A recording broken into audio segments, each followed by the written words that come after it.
Hi, here is a short video explanation of Violence and Revolts, the slave rebellion of Nat Turner, and the arsenal raid of John Brown. So Nat Turner was a slave who was born in Virginia in the South, who led ultimately the most successful slave rebellion in the years leading up to the Civil War.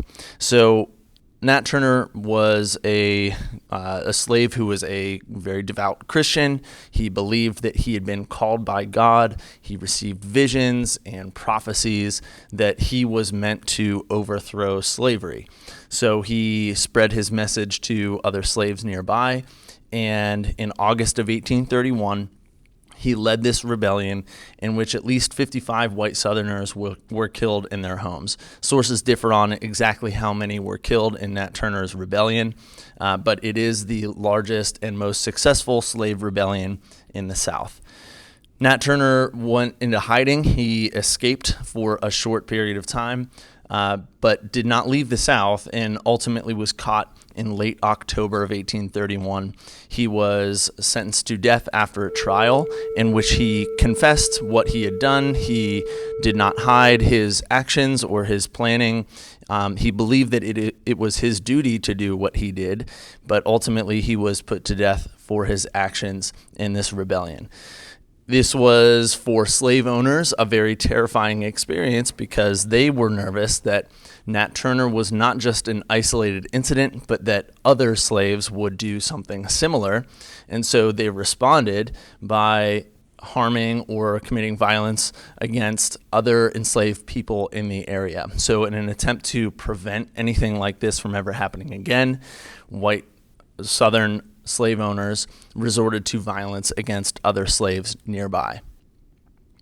This map shows the path that Nat Turner and his group took as they led their rebellion across southern Virginia.